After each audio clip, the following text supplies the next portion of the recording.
Bibi Sara, aware ba si former President Duterte na milyong-milyong Pilipino ang nag-gather ngayon and in the past sa kanyang birthday? Yes, ma'am. Wow!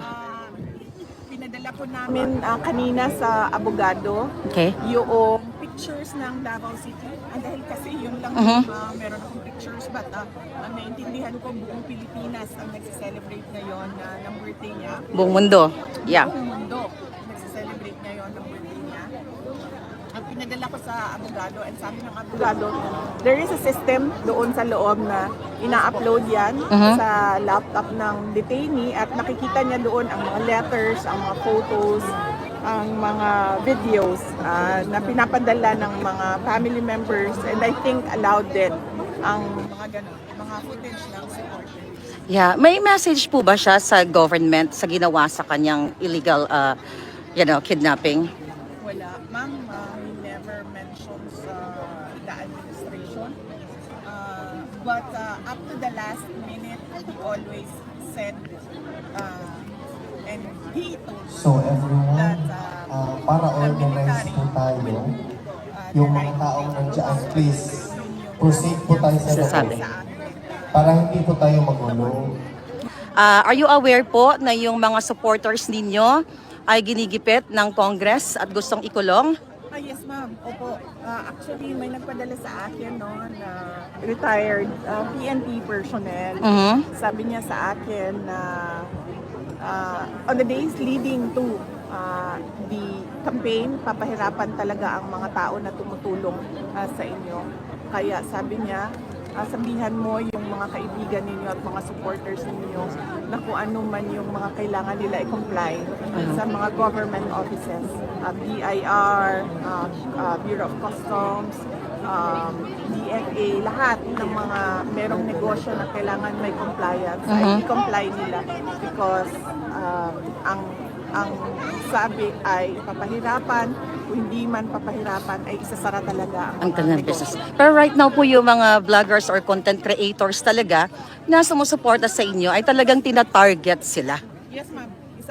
Isa din yan na sa ginagawa ko sa mga kaibigan, mga supporters, at mga kababayan natin.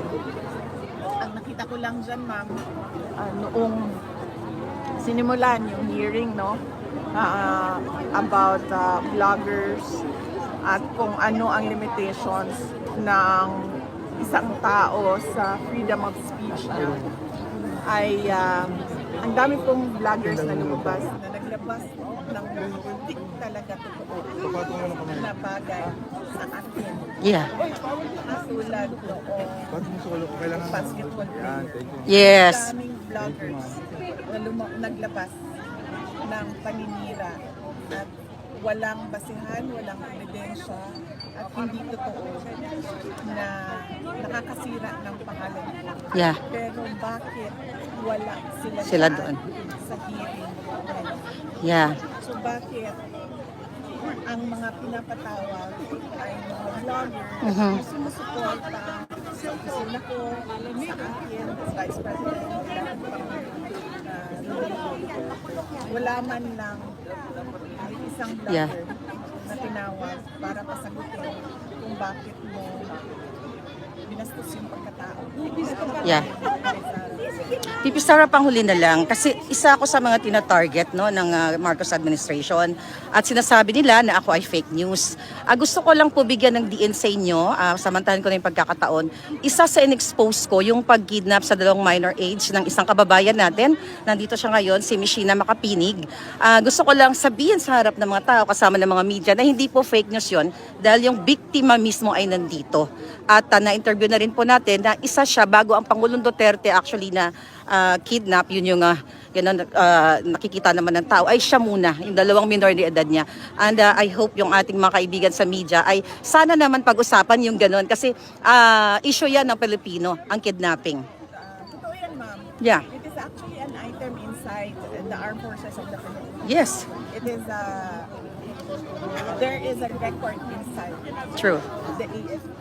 But somehow, nobody seems to exact accountability and transparency for what happened Mhm. to the children and to that kidnapping of minors in Turkey, which was led by officials inside the Philippine government. Yes.